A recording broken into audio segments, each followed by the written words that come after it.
بيبدأ الفيلم على فار في معمل، وبنشوف في حد جاي ياخده وبيعدمه، وبنشوف إعلان لشركة اسمها بلاكوت للأدوية كانت بتشكر العملاء على اهتمامهم بتجاربهم السرية للمرحلة الأولى، وإن الشركة بتتعهد بالابتكار والريادة والبحث لاكتشاف المئات من الأدوية الجديدة كل سنة، وبيطلبوا متطوعين أصحاء علشان يجربوا عليهم الأدوية دي قبل ما يدوها للمصابين، وإن الدواء ده مش هيقدروا يستخدموه من غير مساعدة المتطوعين دول. وبنشوف بنت بتكون متطوعة من ضمن المتطوعين وتدخل الغرفة بتاعتها، وبتكون معاها بنت تانية اسمها أليسون، وتكون البنت دي اسمها كلير، وبيتعرفوا على بعض، وبتكون معاهم واحدة تالتة مش بترضى تتعرف عليهم. بعد كده بيسمعوا في الميكروفون اللي في الغرفة حد بيطلب من المتطوعين يتجمعوا في غرفة الاجتماعات، وفعلا المتطوعين كلهم بيتجمعوا، وكان واحد فيهم بيحاول يلقط إشارة إنترنت ولكن مش بيكون في إشارة في أي مكان. بعد كده بتدخل عليهم واحدة وبتكون المشرفة على التجربة، وبدأت تشرح لهم الاختبارات دي ومدتها هتكون 5 أيام، وإنهم هيبدأوا جرعات الأدوية ب25 ملي، وفي النهاية هترتفع لما توصل 85 ملي. ويسألها واحد من المتطوعين هل إحنا نقدر نخرج ونرجع؟ قالت له طول ال5 أيام هتفضلوا في الدور اللي انتوا فيه ده. ونشوفهم بيبدأوا ياخدوا جرعات الأدوية، وكلير بتكون قلقانة ولكنها بتاخد الجرعة، وبنعرف من الشباب وهي بتتغدى إنهم حضروا تجارب قبل كده مع الشركة دي، ولكن كلير بتكون أول مرة، وبيبان من كلامها إن هي جات التجارب دي علشان كانت محتاجة للفلوس ضروري. وبنشوف كلير وهم بيعملوا عليها اختبار، وبتاخد نفس عميق وبيحقنوها، وبتحسب لها وقت، وبتبتدي تشوف الأعراض اللي بانت عليها من صداع وغثيان وضيق في التنفس وحاجات تانية، ولكن مش بيبقى عندها أي حاجة من دول. وبعد ما تخلص معاها تقول لها إن هي هترجع لها بعد 10 دقايق. وبنشوف أليسون اللي معاها في الغرفة دخلت وكانت بتكلم كلير، وكلير بتتعصب عليها من غير سبب. بعد كده بتكون عايزة تتقيأ، وبنشوفها وهي خارجة وتتعرف على واحد من المشتركين، وبيكون طالب في كلية الطب اسمه أمير، ونحس من كلامه إن هو قلقان من التجارب دي. وبتكون وهي نايمة بتحلم بشيء غريب، ولما بتقوم من النوم مش بتلاقي حد من البنات اللي معاها في الغرفة، فبتخرج وبتتمشى في الدور، وبتروح للمكان اللي بيتجمعوا فيه، وبتشوف الأشخاص اللي معاها في التجربة بيكونوا واقفين مع بعض، وبتدخل عليهم وبتقول لهم إن هي مش عارفة تنام، فبيقولوا لها إن هم عارفين علشان هم كلهم كده، وبياخدوا جرعة تانية وبيفضلوا صاحيين. بعد كده بيكشفوا عليهم وبيكونوا كده بقالهم 30 ساعة ما ناموش. والممرضة بعد ما شافت الفحوصات بتكلم حد وقالت له إن العقار بيعمل التهاب خطير في الدماغ، والست اللي بتكلمها بتسألها عن فحص الحالة رقم 7، وقالت لها أنت عاملة صورة الفحص الأولى والتانية ما بينهم كام يوم؟ فبتفاجئها المشرفة إن هي عاملة الصورتين خلال الفحص نفسه، وإن كل التطور في الحالة دي حصل في وقت صغير ما بين الفحص الأول والتاني. وبنشوف كلير وزميلتها وهم بيتجولوا بيشوفوا فئران، وزميلتها بتقول لها إن حرام الفئران دي تفضل محبوسة كده، فكلير بتقول لها على الأقل عندهم حتة عايشين فيها. وبنعرف إن كلير ملهاش مكان تعيش فيه. اليوم التاني بنشوف المشرفة وهي بتقول لهم إن في حاجات في التجربة اتغيرت، وإن دلوقتي المهم هي المدة اللي هيقدروا يفضلوا صاحيين فيها، وبتقول لهم ما تحاولوش انكم تناموا، ولو حد شعر بالتعب يبلغها. وبنشوف امير اللي في طب بيوقفها علشان يسألها على حاجة ولكنها مش بتسمع منه، وبتقول له ارجع مع زمايلك، وبتسيبه وبتمشي. والجرعة بتكون بقت 3 أضعاف الجرعة الأولى. وبياخدوا كلير وبيحطوها في جهاز أشعة الرنين، وبيكون باين عليها الإجهاد من قلة النوم، وتكون خايفة وبتفتكر حاجات من ماضيها، وتدخل في حالة من البكاء وتطلب الخروج من الجهاز ولكنهم مش بيخرجوها. وفي اليوم اللي بعده بيزودوا الجرعة ل4 أضعاف، وبيكون حوالي 100 ملي جرام، وده بيكون أكتر من اللي المشرفة قالت لهم عليه.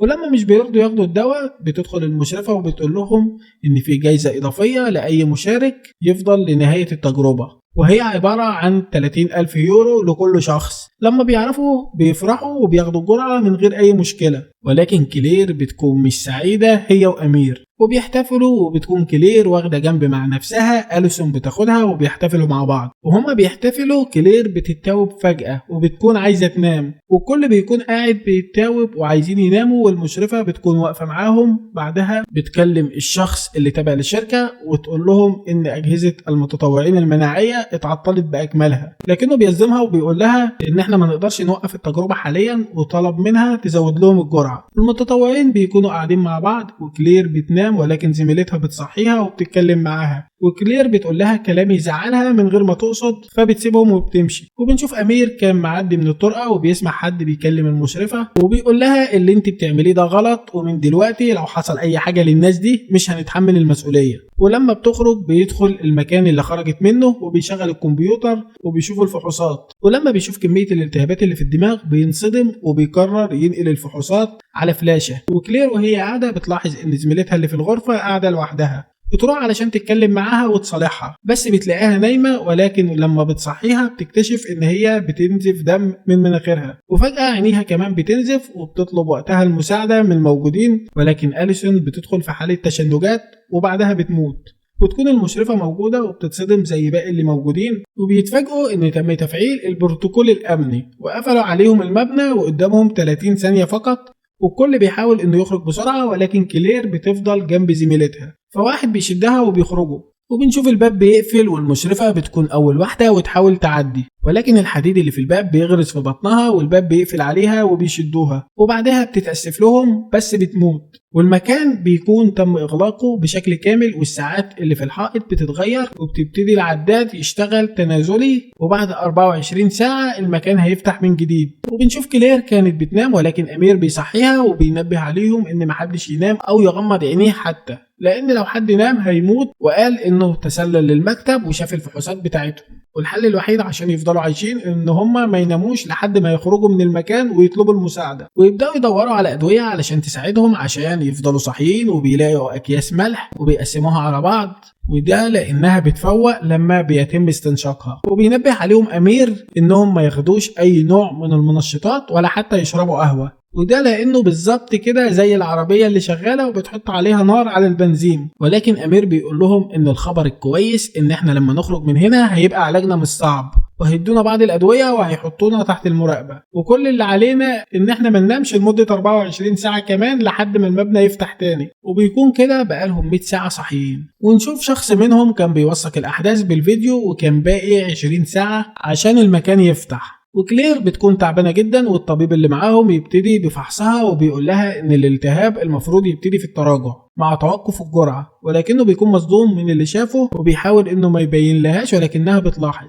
لما بتخرج بتكون مش قادرة تمشي وبتكون عايزة تنام، ولكنها بتقاوم وبتطلع موبايلها وبتسيب رسالة لأمها، واللي بنعرف ان هي مريضة في المستشفى، وكانت كلير عايزة فلوس علشان أمها، وده السبب الرئيسي اللي خلاها تخضع للتجارب دي، وتنوي ان هي تروح للفئران وتخرجهم من الحبس. والغريب ان الفار مش بيبقى عايز يمشي، وبنشوف بيكون فاضل 16 ساعة، واحد منهم بيكون متابع الساعة، ولما عينيه بتقفل بيضرب نفسه، وبيكون خلص جرعة الملح بتاعته، فبيبتدي يطلب من اللي معاه ومحدش بيرضى يديله. من الناحية التانية يكون أمير اللي في كلية الطب بيحاول يتوصل لأي شيء يساعدهم في البقاء على قيد الحياة، ولكنه بيشوف شخص من الميتين رجع للحياة، وبيتضح إن هي هلاوس، ولكنه بيقنع نفسه إن ده طبيعي بسبب قلة النوم، وبيواصل البحث. وكلير بتكون قاعدة وبدأت تستسلم، وبيجي لها شخص من اللي معاهم وبيقول لها إن المفروض إن هي ما تستسلمش، وإن هو عارف إن هم هينجوا، وهو زمان كان في رحلة ووقع على رجليه واتكسرت، وكان حاسس إن هو مش هيقدر يمشي، ولكنه عشان كان لوحده والمكان كان برد قرر إنه يمشي وقدر إنه ينجو بحياته. وقال لها انك بعد ما تخرجي هتندهشي من اللي هتقدري تعمليه لما تضطري لده. وبتدخل المكتب وتفتح الكمبيوتر وتجيب الملف الخاص بيها، وبنلاقيهم كانوا مرشحينها للتجارب دي، وكل اللي موجود معاها تم استهدافه لانهم تقريبا مقطوعين من شجرة، ولو ماتوا محدش هيسأل عليهم. وبيكون باقي 15 ساعة، ونشوف الشخص ده بيكون في الحمام وبيسمع صوت حد بيصفر وبيفتح المية، ومش بيسمع صوتها، وبعد ما بيقفلها بيسمع صوت المية اللي كانت مفتوحة من لحظات، فبيخبط على المراية ومش بيسمع صوت ايده، لكنه بيسمعها بعدها بلحظات،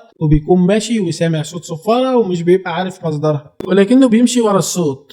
وبيشوف باب الخروج الرئيسي بيفتح وبيمشي ناحيته، وبنشوفه بيبقى ماشي في مكان مظلم تماما وبيختفي، وبيتضح ان ده كله كان هلاوس علشان نام وبعدها بيموت. وكل اللي موجودين بينصدموا، وبيبتدي امير يديلهم دافع علشان يستمروا، ولكن كلير بتكون دخلت في مرحلة الهلاوس وبتحاول تقاوم، فبتروح للبوتاجاز اللي في المطبخ وبتشغله وبتحط ايديها في النار، وده بيكون خلاها تستعيد وعيها تاني، وبتروح تقول لهم ان الباب ممكن ما يفتحش بعد ال 24 ساعة، وانهم لازم ما ينتظروش المساعدة من حد ولازم يلاقوا مخرج. وبترسم المكان وبتبتدي تشرح لهم وقالت لهم لازم نخترق الجدار ده علشان نخرج، ولكن الدكتور بيشكك في كلامها وبيقول لها ان الاماكن دي بتبقى مبنية علشان لما بيقفلوها يبقى من المستحيل الخروج، ولكنهم بيقرروا ان هم يحاولوا، ونشوفهم بدأوا يكسروا في الحيط بالتناوب. وبعد مدة بينجحوا ان هم يفتحوا ثقب كبير جدا، ولكن بيبقى الجدار سميك، وبعد ما بيوصلوا لاخره بيكتشفوا ان في جدار حديدي بعد الجدار الخرسانة، وبيسيبهم اليأس. ولكن كلير تقول لهم ان ده جدار واحد وممكن نجرب نحفر في اماكن تانية، وبيقول لها ان هم كده بيهدروا طاقتهم على الفاضي. فبيقترح عليهم ري انهم ياخدوا فيتامينات، ولكن امير كان محذرهم من ده، فبدأ يشكك في كلامه وبدأ يشك في امير شخصيا لانه قال لهم ان الخروج من هنا مستحيل،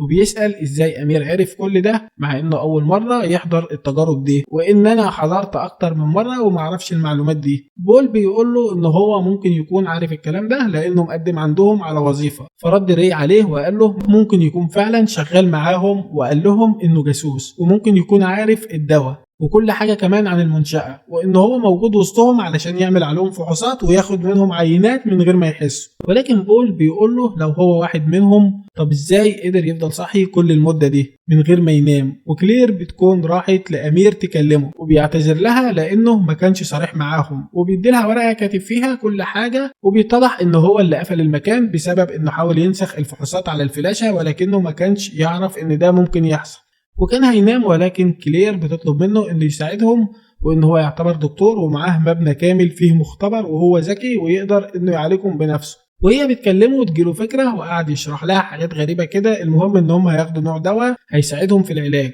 وبتروح علشان تقول للمجموعه. ولكنها لما بتخرج تقابل بول وبيقول لها ان احنا المفروض ما نثقش في امير، وقال لها ان هم شاكين فيه انه يكون شغال مع المؤسسه. وبيقول لها انه لما فتش في اشياء وجد الفيتامين اللي قال لهم ما ياخدوش منه، وبيكون حد سامعهم. بعد كده النور بيقطع وبينوروا كشاف الموبايلات وبيحاولوا يدوروا على مكان مفاتيح الكهرباء الطوارئ. وفي الوقت ده بتيجي لكلير هلاوس صوتيه بنبره صوت امها، وكانت بتقول لها نامي وغمضي عينيكي. وبتسمع صوت حد بيقع، وبيكون بول اللي كان واقف معاها من شويه. والهلاوس بتزيد عليها وبتأمرها امها ان هي تنام بصوت اعلى. وبتسمع صوت حد بينده عليها، ولما بتوجه له كشاف بتشوف صاحبتها اللي ماتت، وبتتخض وبتقع وبتولع الولاعة، وبتوصل أخيرا للمفتاح وبتقدر إن هي ترجع النور للمكان. وبتشوف بول بيكون فقد الوعي، وبتشممه شوية ملح وبيفوق. والدكتور بيكون جاي عليهم، ولما بيسألوه كنت فين بيقول لهم إنه كان بيبحث عن مفتاح نور الطوارئ. وبيسألوه إن كان أخد من الفيتامين اللي قال لهم ما ياخدوش منه، وبيقولوا له إن هم لقوا علبة الفيتامين في حاجته، ولكنه بينكر إنه أخد منها وإنه احتفظ بيها كاحتياط.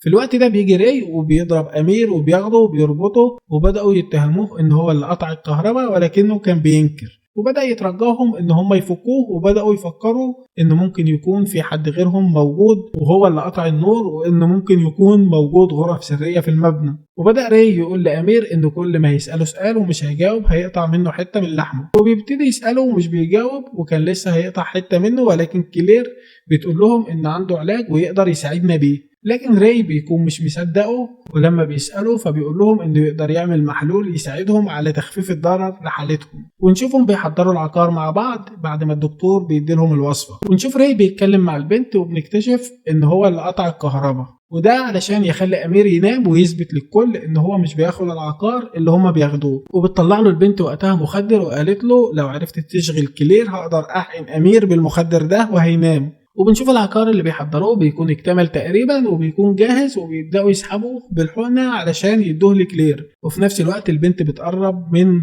أمير علشان تحقنه بالمخدر، ولكنها في الوقت ده بتفقد الوعي وبتجيلها الهلاوس وبتشوف شيطان وبتصرخ. وبنشوفها تكون النسيف جالها وبيحاولوا يلحقوها بجرعة من العقار اللي هم عملوه، ولكنها بتضربه وهي في التشنجات والحقنة بتتكسر وبتموت. وبعدها على طول الوعاء اللي في العقار اللي عملوه بيقع على الأرض ويتكسر، والعقار بيكون باظ. بعدها تخرج كلير علشان تشوف الساعة، ولكن بيجيلها هلاوس تاني وبتسمع صوت أمها، والدنيا بتضلم عليها، وبتشوف تهيؤات اللي بتيجي لأي شخص قبل ما بيموت. وبتطلع التليفون وتسيب لأمها رسالة وبنعرف ان امها كانت بتشرب خمرة، ولما كانت بتشرب كانت بتتحول لواحدة تانية وبتعذبها، وكلير بتشبهها بالشيطان لما بتشرب، وبتطلع كيس الملح علشان تستنشقه ولكنه بيقع منها، وبتستلقى على الارض وبتحاول ان هي تجيبه ولكنها بتطير في الجو، وبتسبح كأنها بتسبح في مية، وبتقدر اخيرا تمسك كيس الملح وبتفتحه وبتستنشقه، وبتفوق بعد ما كانت في سكرات الموت. وهي بتقف بتسند على جدار بيكون معمول من الخشب ويتضح انه غرفة سرية، وتروح للمجموعة وتقول لهم، وجابوا بلطة وكسروا الجدار ودخلوا للمكان، وبعد ما دخلوا اكتشفوا ان هي عبارة عن غرفة تشريح. وبنشوف امير بتكون الهلاوس زادت عليه وشايف المشرفة بتتكلم معاه، وبيقول لها انه عارف ان هي تهيؤات، وقالت له انت مش بتسمع غير لكلير، وبدأت تشككه فيها وبتقول له ان هي سايباك هنا مربوط وما انتش فارق معاها. وبنشوف البنت الميتة وري بياخد من ايديها ورقة بتكون ماسكاها، والمشهد يروح لكلير وبول وهم واقفين قدام اسانسير كانوا بيستخدموه في ارسال الجثث بعد التشريح، وبيستنتجوا ان ده ممكن يكون طريق للخروج. امير اول ما بيشوف الورقه بيطلب النجده، وفي الناحيه التانيه بول بيحاول يقنع كلير ان هم لازم يفكروا في نفسهم ويهربوا، وفي الوقت ده بيسمعوا امير وهو بيصرخ وبيطلب النجده. ري يكون ماسك المشرط علشان يعذب امير، ولكن امير بينجح انه يقطع الحبل اللي مربوط وبيقع على ري، والمشرط بيدخل في رقبه ري، وامير بياخد السكينه وبيكمل عليه. ولما بتيجي كلير وبول بينصدموا من اللي شافوه، وكلير تحاول تهديه ولكن بتجيله الهلاوس تاني، وبيشوف المشرفه واللي بتقول له انه يقتلهم، وبيطاردهم وبيهربوا منه، وبول بيطلع من الباب وبيقفل بسرعه، وكلير مش بتلحق تطلع معاه، وبيكون امير جاي وعايز يقتلها، فبتدخل غرفه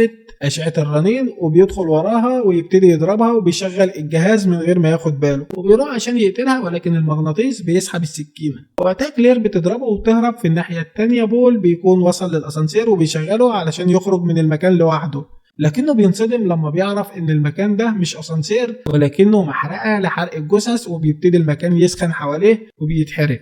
وبنشوف الساعة بيكون باقي منها دقيقة بس ولا 24 ساعة يخلصوا، وكلير بتكون مستخبية وأمير بيدور عليها ومع السكينة، ولكنه مش بيقدر يكمل وبيقع، وكان بينام، وكلير كانت على وشك ان هي تنام، ونسمع النداء الآلي وهو بيقول ان المكان تم فتحه من جديد. وقتها بيفوق أمير وبيحاول يخرج من المكان ويشوف مجموعة من العاملين بالشركة واللي بيكونوا مسلحين وبيقتلوه، وتسمع كلير صوت المسدس وتشوفهم يكونوا داخلين علشان يقتلوا أي حد، وبيتمموا على الأماكن كلها وبتكون كلها فاضية، ولكن واحد فيهم بيدخل في المكان اللي فيه كلير ومش بيشوفها وبيخرج، فبتحاول كلير ان هي تخرج من المكان من غير ما يلاحظوا، وهي خارجة بتشوف زمايلها كلهم في أكياس الجثث، وبتجيلها فكرة عبقرية وبتحط على نفسها دم وبتنام في كيس منهم وتسمع صوتهم وهم رايحين علشان يخرجوهم، وبيفتحوا الأكياس وبيتمموا عليهم، وبتعمل نفسها ميتة وبيحطوهم في عربية ويقفلوا عليهم وبياخدوهم وبيمشوا. ولما بتفتح الكشاف بيجيلها هلاوس وتشوف الجثث اللي معاها صاحية، ولكنها بتهدي نفسها وبتخرج من الكيس، واللي راكبين في العربية بيسمعوا صوت فبيبصوا وراهم، والعربية وقتها تختل منهم وبيعملوا حادثة وبيكونوا ماتوا. وفي الوقت ده كلير بتستجمع قوتها وبتفتح العربية وبتخرج منها وبتقع في الأرض. وبنشوف بعد 4 شهور من التحقيق مذيعة بتقول إن تم براءة شركة بلاك وود من ارتكاب أي مخالفة في الحادث اللي وقع في منشأة الأبحاث، واللي بدوره تسبب في قتل 6 أشخاص وإصابة شخص سابع في غيبوبة، وفرصته في الشفاء قليلة، وإن التجارب اللي حصلت دي اللي بيتحمل مسؤوليتها المشرفة، وإن الشركة ما كانتش عندها علم بأي حاجة من التجارب دي. لكن بنشوف كلير بيكون لها رأي تاني وبتفوق علشان تقول الحقيقة وتفضحهم. ويخلص فيلمنا على كده. لو عجبكم الفيلم ما تنسوش تشتركوا في القناة وتبصوا على الملخصات اللي فاتت وتتابعوا الملخصات الجاية. أشوفكم في ملخص جديد قريبا. إلى اللقاء.